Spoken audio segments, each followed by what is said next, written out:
दस्तावेजों की जो पूरी फाइल एयर इंडिया को लेकर और बीते 1-1.5 साल के भीतर जो सवाल खड़े थे, अगर वो सवालों में से एक भी सवाल आज बोइंग के साथ जुड़ा है तो बोइंग का क्रैश होना क्या लाजमी था, यानी होना ही था, यानी होना ही था। एक्सीडेंट है, एक्सीडेंट को कोई रोक नहीं सकता। जांच शुरू हो चुकी है। मुझे एक बात बताइए, एक प्लेन टेक ऑफ कर रहा है, एग्जैक्टली वहीं पर कैमरा बना हुआ है, एग्जैक्टली वहीं पर उसको कैप्चर किया गया है और एग्जैक्टली वहीं पर यह पूरा वीडियो तब तक का है जब वो टेक ऑफ करके क्रैश कर रहा है। क्या ये इत्तेफाक इतने इत्तेफाक नहीं हो सकते? मुझे लगता है कि अहमदाबाद पुलिस को इस वीडियो बनाने वाले को भी एक बार जांच एब्सोल्युटली मनीष। रिपोर्ट्स खंगाली जा रही है। मैं एक बात जरूर कहना चाहता हूं कि ये एक्सीडेंट है, एक्सीडेंट को कोई रोक नहीं सकता। एक्सीडेंट है, एक्सीडेंट को कोई रोक नहीं सकता। प्रधानमंत्री मोदी आज पहुंचे घटनास्थल पे। जिस तरीके की तस्वीरें निकल कर आई वो अपने आप में एक सवाल है और शायद इसीलिए विमान क्रैश के बाद एक दो नहीं, लगभग 10 से ज्यादा मुद्दे ऐसे बड़े हो चले हैं कि हर दिशा में जांच अब तो होगी। लेकिन जांच से पहले जो रिपोर्ट एक के बाद एक सामने आ रही है वो चौंका रही है। चौंका इसलिए रही है कि जिन सवालों को डीजीसीए लगातार उठा रहा था, जिन सवालों का जवाब एयर इंडिया दे रहा था, जिस तरीके से इंजन्स के मेंटेनेंस का सवाल था, जिस तर्ज पर एयरपोर्ट अथॉरिटी काम कर रही थी, जिस तरीके से जो सवाल टेक्निकल स्नैक के थे, उन तमाम सवालों के जवाब क्या वाकई इस जांच में निकल जाएंगे? ब्रिटिश सरकार की टीम आज रात तक पहुंच जाएगी। ब्रिटिश अधिकारी आज सुबह ही अहमदाबाद पहुंच गए और दूसरी तरफ पुर्तगाल और कनाडा से लेकर बोइंग कंपनी से जुड़े जो एक लिहाज से सरकार के साथ मिलकर अमेरिका में काम करती है, वहां की टीम भी इंडिया के लिए रवाना हो चुकी है। और बड़े सवाल बोइंग से जुड़े हुए, एयर इंडिया से जुड़े हुए, एयरपोर्ट अथॉरिटी से जुड़े हुए और मेंटेनेंस को लेकर। और पांचवां बड़ा सवाल इस दौर में गुजरात के भीतर पहली बार दुर्घटना के या कहें विमान क्रैश होने के 24 घंटे के भीतर एटीएस से संपर्क किया गया और सैबोटेज का मामला भी दर्ज किया गया, यानी गुजरात पुलिस एटीएस के आश्रय अब सैबोटेज की स्थिति में भी जांच करने की दिशा में बढ़ रही है। लेकिन जो सवाल रिपोर्ट्स दर रिपोर्ट्स उभर कर आ रहे हैं और डीजीसीए के तहत 1 दर्जन से ज्यादा ऑर्गेनाइजेशन जो काम करते हैं, उसमें अब सबसे बड़ा सवाल यह है कि इस देश में एविएशन मिनिस्टर का काम क्या है। टीडीपी है, टीडीपी के जनरल सेक्रेटरी रमा नायडू, उन्हीं के हिस्से में एविएशन मिनिस्ट्री है। वह जिस तरीके से अहमदाबाद में नजर आए वो अपने आप में एक बड़ा सवाल है। जिस तरीके से एयर इंडिया के सीईओ कैंपबेल विल्सन जो पहुंचे वहां पर और खामोशी बरती, लेकिन लगभग 30 मिनट तक वो वहां पर रहे और उसके तुरंत बाद डीजीसीए ने उन्हें सम्मन भेज दिया कि आप आइए, पहले जवाब दीजिए, क्योंकि फाइल वाकई बड़ी मोटी है। और इन सवालों के बीच इंटरनेशनल एयरपोर्ट अहमदाबाद का, क्योंकि सबटॉज की स्थिति अगर जोड़ी गई है तो ये तमाम परिस्थितियां बतलाती है कि क्या वाकई इस देश के भीतर में जो मंत्रालय संभाल रहा हुआ मंत्री होता है और उसके अधीन जो विभाग होते हैं, उस विभाग के जो हेड होते हैं और उनके मातहत जो अलग अलग ऑर्गेनाइजेशन काम कर रहे होते हैं, क्या उनकी रिपोर्ट कभी कोई निकल कर आई या नहीं आई?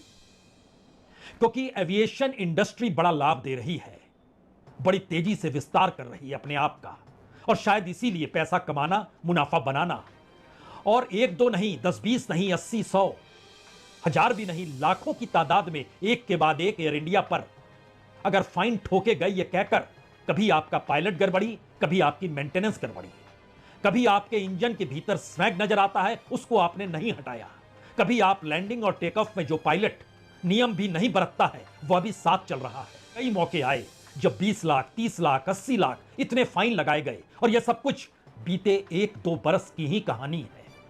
और इन सब के बीच 6 दिन पहले भी इसी विमान को लेकर जो अहमदाबाद से लंदन की उड़ान पर जिसे जाना था, उसको लेकर भी एक रिपोर्ट जारी की गई और उसके बाद वो विमान की उड़ान नहीं हो पाई। दिसंबर के महीने में, यानी 6 महीने पहले, इसी विमान को लेकर एक और रिपोर्ट डीजीसीए की तरफ से आई थी। मुश्किल तब भी थी, उस हालात में भी थी। एक एक रिपोर्ट में लिखे हुए शब्दों की जो पूरी फाइल है वो आज हमारे पास है। और जरा समझने की जरूरत से पहले हमें लगता है एक तस्वीर एयर इंडिया के सीईओ कैंपबेल विल्सन जब पहुंचे अहमदाबाद के दुर्घटना स्थल पर, वहां मीडिया की भीड़ थी, लेकिन उन्होंने खामोशी बरती, कुछ भी नहीं कहा। और डीजीसीए ने इन्हें सम्मन भेजा कि आप तुरंत आइए।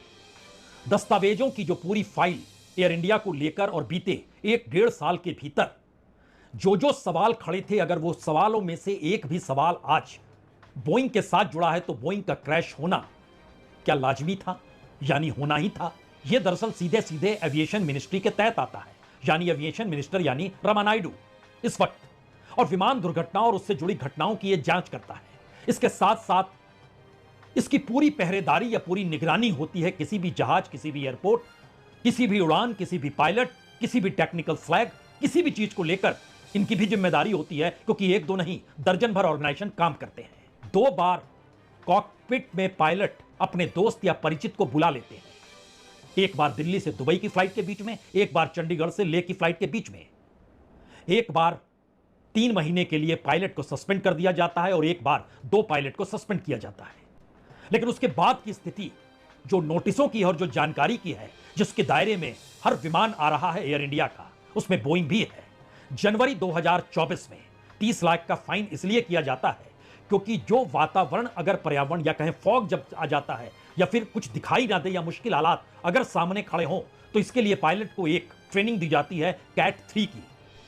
और बिना उसके ट्रेंड पायलट रोस्टर में उनके नाम चढ़े हुए थे और रोस्टर में जो नाम होते हैं पायलट के, उसके सामने लिखना पड़ता है उसने कौन सी ट्रेनिंग हासिल की है। तो कैट 3 के ट्रेनिंग नहीं हासिल थी तो 30 लाख का फाइन डीजीसीए लगा देता है एयर इंडिया पर। जनवरी 2024 का जिक्र हम आपसे कर रहे हैं।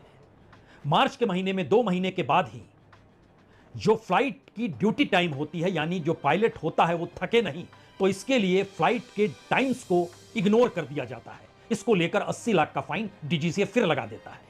यानी पायलट कम है और पूरी रिपोर्ट मंगाता है क्या वाकई आपके पास कितने पायलट हैं, वो पायलट कितनी उड़ान भर रहे हैं, थके हुए तो नहीं है, मुश्किल हालात में तो नहीं है, रिपोर्ट तो नहीं आती है। 80 लाख का फाइन दे दिया जाता है। उसके बाद इसी साल जनवरी में 30 जनवरी को 30 लाख रुपए फाइन किए जाते हैं और उसमें इस बात की जानकारी खुलकर आती है कि जो टेक ऑफ और लैंडिंग होती है उसकी जो पूरी प्रक्रिया होती है, पायलट बिना पूरी प्रक्रिया के उड़ान भर रहे हैं, इसमें भी फाइन 30 लाख का लगाया जाता है। लेकिन पायलट नहीं है, पायलट कम है, उसको कैसे किया जाए, कैसे रोका जाए, शायद यह जानकारी निकलकर आ नहीं पाती है। लेकिन यह सब अहमदाबाद के अंतर्राष्ट्रीय हवाई अड्डे से उड़ान भरने के तुरंत बाद जिस तरीके से हुआ, ऐसा दुनिया में किसी भी विमान के दुर्घटनाग्रस्त या क्रैश होने की स्थिति से इसको जोड़ा नहीं जा सकता है। और यह सवाल ही पहली बार बोइंग कंपनी के सामने है, ब्रिटिश जांच एजेंसी के सामने है, पुर्तगाल और कनाडाई जांच एजेंसियों के सामने है, यह सवाल भारत के डीजीसीए के भी सामने है। इसीलिए इस पूरे इलाके को कॉर्डन ऑफ करके लोगों की आवाजाही रोकी जा सकती है या नहीं रोकी जा सकती है, यहां पर एक एक कण किसी सबूत की तरह है या नहीं है। और जो एफसीएल की रिपोर्ट आएगी, उस रिपोर्ट में जिन बातों का जिक्र होगा, वह रिपोर्ट क्या इस दिशा में जाएगी कि इन सब के बीच 48 घंटे तक वहां पर आवाजाही जिस तरीके से हुई उसने चीजों को खराब कर दिया, हो सकता है। ये सारे सवाल हैं, जवाब तस्वीरों में कैद है, जो मंत्री का हो या प्रधानमंत्री का हो, सब चीज तो आपकी आंखों के सामने है। बहुत बहुत शुक्रिया, बहुत बहुत शुक्रिया।